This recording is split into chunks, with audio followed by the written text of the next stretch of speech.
Hello friends, कैसे हो आप लोग। उम्मीद करते हैं सभी लोग बढ़िया होंगे। स्वागत है आपका फिर से इस नई वीडियो में। जैसा कि आप लोग देख पा रहे होंगे, यहाँ पर मेरा नया टॉपिक है व्हीट स्टोन ब्रिज। तो ये क्लास 12th में 5 नंबर का पूछा जाता है। तो आज ही आप लोग का विद डेरिवेशन पूरा कंप्लीट होने वाला है। तो प्लीज़ इस वीडियो को एंड तक देखिएगा। आप लोग को पूरे व्हीट स्टोन जितना भी है इसमें सब थ्योरी वगैरह सब आप लोग को बता दी जाएगी। तो देखिए क्या होता है। सबसे पहले हम क्या करते हैं कि यहाँ पर आपको दिख रहा होगा ये प्लस ये माइनस। तो जो हमारा करंट फ्लो होता है, करंट को हम लोग बोलते हैं आई, ठीक, मतलब धारा। तो जो वो करंट होती है वो प्लस से माइनस की तरफ चलती है। तो प्लस ये है तो मेरा इधर को चलेगी, ठीक है, इधर को चलेगी, फिर ये आएगी ऊपर, फिर मान लीजिए ये यहाँ पर आ जाएगी। इतना करने के बाद ये देखिए इंटर कहाँ पर करेगी, ये जो हमारी करंट होगी वो इंटर कर जाएगी पी में, ठीक है। ये देखिए यहाँ पर इंटर कर जाएगी। तो एक जो इधर जा रही है इसका नाम हम दे देंगे I1, ठीक, और एक इधर जा रही होगी यहाँ से, इसका नाम हम दे देंगे I2, ठीक। बाकी ये जो PQRS दिख रहा है आप लोग को, ये रेजिस्टेंस के नाम है हमारे, जो प्रतिरोध लगाए हुए हैं, ठीक है। तो देखिए ये करंट मेरी I1 जा रही है, तो यहाँ पर आके एक ये निकल जाएगी इधर से आके, है ना। I1 ऐसे आएगी, एक इधर चली जाएगी और एक इधर चली जाएगी, ठीक। उसके बाद हम बात में करेंगे। फिलहाल आप इतना देखिए, हम लोग जो बात करने वाले हैं यहाँ पर वो मेष 1 की बात करने वाले हैं। मतलब कि मेष जो मेरा है वो इस एंगल नाम, इसका नाम अगर हम रख दें तो देखिए ABCD,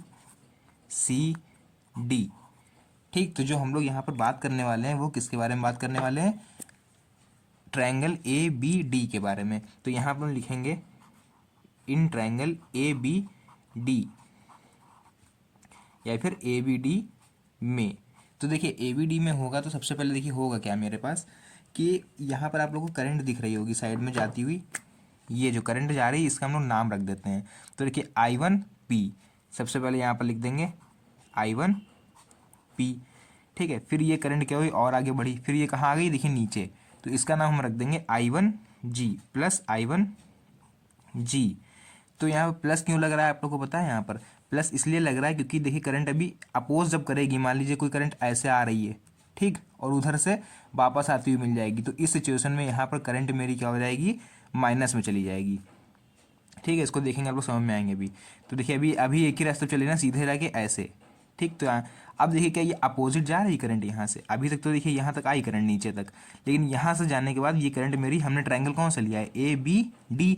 तो यहाँ से मेरी करंट क्या होगी, ऐसे आ रही है और ये वापस चली जाने लगेगी। तो जब ये वापस जाने लगेगी उस कंडीशन में हम लोग इसको माइनस में लिखेंगे।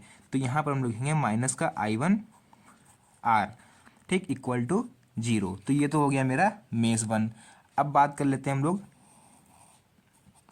ट्रायंगल BCD के बारे में। तो नीचे लिख लेंगे हम लोग इसका भी कि इन ट्रायंगल BCD। तो देखिए इसका आप लोग यहाँ पर में लिख ले रहे हैं कि BCD में ध्यान से देखिएगा आप लोग। 5 नंबर का सवाल है यार, इसलिए थोड़ा सा आप लोग कंसंट्रेट करिएगा माइंड को यहाँ पर।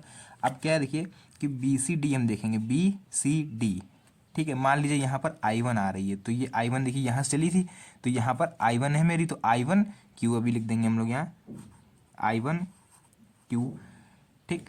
फिर देखिए क्या है कि यहाँ से ऐसे आई, फिर क्या हुई, ये देखिए वापस जा रही है। फिर अगर यहाँ पे हम देखा रहा है तो ये देखिए वापस जा रही है, ठीक है। मतलब यहाँ से क्या थी, करंट आनी चाहिए थी, जब स्टार्टिंग देखिए आप लोग ऐसे आ रही थी मेरी करंट नीचे की तरफ, तो उस हिसाब से ऐसे आगे निकल जानी चाहिए थी।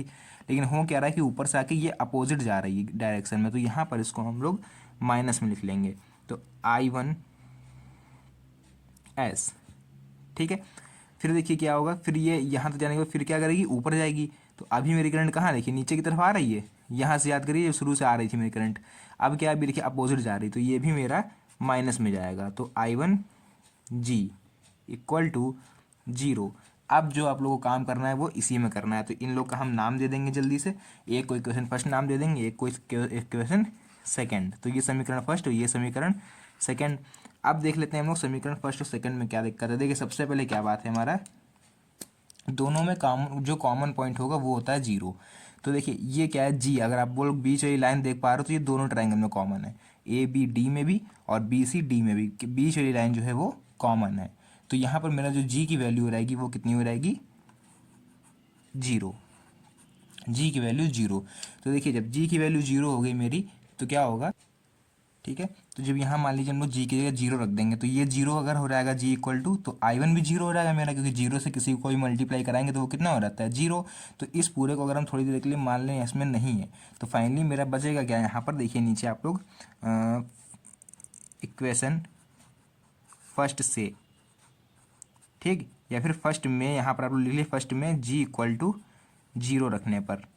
देखिए तरीका यही रहेगा, एग्जाम में आप लोग को ऐसे ही करके आना है, में जीरो रखने पर। तो देखिए जीरो रख दिया हमने, अब क्या करेंगे, ठीक है। तो थोड़ा ध्यान से देखिएगा, ये इक्वेशन में हमको जी इक्वल टू जीरो रखना है, तो हम बचेगा क्या मेरे पास, देखिए I1 P, ये तो जीरो हो जाएगा, तो प्लस जीरो लिखना कोई मतलब नहीं है, माइनस I1 R, ये बचा मेरे पास इक्वल टू क्या बचा, जीरो। ठीक है, यहाँ पर देख लीजिए आप लोग, अब दिख रहा होगा आप लोग को I1 P प्लस इसकी जगह हमने क्या रख दिया, जीरो, तो उसको हटा दिया हमने, यहाँ पर नहीं लिखा हमने। फिर क्या है, माइनस का I1 R हमने लिख लिया, ठीक है। अब देखिए क्या करना है, अब ये माइनस का आपको दिख रहा होगा, इसको हम लोग उधर भेज देंगे, तो मेरे पास हो जाएगा I1 P equal to I1 R। ठीक, अब आप चाहिए तो I1 से I1 कैंसिल कर दीजिए, तो P इक्वल टू हमें मिल गया यहाँ पर R। इसको अभी थोड़ा साइड में रखते हैं। ऐसी अपनी इक्वेशन सेकंड जो है मेरी, ये आप लोग को दिख रही होगी यहाँ पर, ये इसमें भी हम लोग क्या करेंगे, एक बार जी इक्वल टू जीरो रख लेंगे। तो चलिए रख लेते हैं जल्दी से, इसका नाम दे दीजिए, अभी अभी निकला है पी इक्वल टू आर, इसको हम समीकरण थर्ड नाम दे देते हैं। फिर हमको क्या रखना है, इन इक्वेशन सेकंड, तो मतलब यहाँ आप लोग लिख लीजिए कि समीकरण या फिर इक्वेशन सेकंड में जी इक्वल टू जीरो रखने पर। ठीक, देखिए पूरा आप लोग के सामने कर रहे हैं, देखिए आप लोग को समझ में आया, थोड़ा लेंदी हो सकती है वीडियो, लेकिन दिक्कत वाली कोई बात नहीं है, आप लोग को समझ में आना चाहिए बस। फिर देखिए क्या है, यहाँ पर हम I1 Q आप लोग ऐसे लिख दीजिए, I1 Q, ठीक है, माइनस I2 I1 S, ठीक है।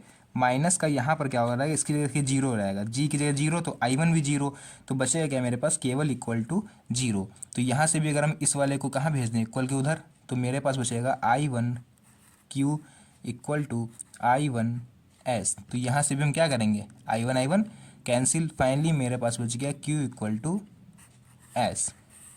ठीक, ये हो जाएगा मेरा समीकरण फोर्थ। देखिए अब आप लोग को कुछ नहीं करना है, सीधे अब आप लोग को यहाँ पर लिख देना है कि समीकरण 3/4, मतलब समीकरण 3 को समीकरण 4 से भाग देने पर। तो आप लोग ध्यान से देखिए बच्चों, यहाँ पर P इक्वल टू आर और Q इक्वल टू एस, तो P के नीचे अगर हम रखना चाहें तो किसको रखेंगे, Q को, तो यहाँ पर हम लोग लिख देंगे P अपॉन Q।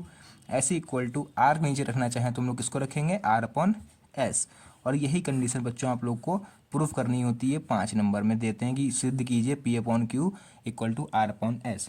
ठीक है, तो अगर इसकी थ्योरी की बात करें तो थ्योरी में आप लोग को एक लाइन नीचे लिख के आनी है, वो क्या लिख के आनी है वो हम आप लोग को बता दे रहे हैं।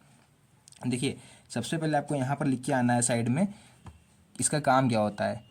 ठीक, हालांकि आप लोग को यहाँ पर पहले लिख देना चाहिए था, थोड़ा ध्यान नहीं दिया हमने, तो आप लोग आप देख लीजिए क्या है कि वीट स्टोन वीट, ठीक, स्टोन ब्रिज, मतलब वीट स्टोन सेतु की सहायता से हम, ठीक, की सहायता से हम किसी भी अज्ञात प्रतिरोध को ज्ञात कर सकते हैं। मतलब किसी भी अज्ञात प्रतिरोध को ज्ञात कर सकते हैं। ठीक है, वो यहाँ पर हमने लिख दिया आप लोग के लिए। देखिए अज्ञात प्रतिरोध मतलब एक एग्जांपल समझिए, मान लीजिए आपको P Q R पता है, ठीक है, S की वैल्यू आपको नहीं पता है, तो यहाँ पर आप रख देंगे P की वैल्यू रख देंगे, Q की वैल्यू रख देंगे, R की वैल्यू रख देंगे, तो S की तो ऑटोमेटिक निकल जाएगी। ठीक है, इसी तरह क्या है कि मान लीजिए आपको P की नहीं पता है तो, और Q R S की सबकी पता है, तो क्या करना है, P की वैल्यू आपको ऐसी छोड़ दीजिएगा, ठीक है, इसकी पता तो है नहीं हमको, R की जो वैल्यू वो आप रख दीजिएगा, S की वैल्यू जो हो रख दीजिएगा। फॉर एग्जाम्पल चलिए R की वैल्यू मेरी 10 है, तो R इक्वल टू 10 रख दीजिएगा, ठीक है, यहाँ पर ये 10 रख लीजिएगा। S की वैल्यू मान लेते हैं 5 है, और यहाँ पर Q की वैल्यू कितनी हुई है, 2।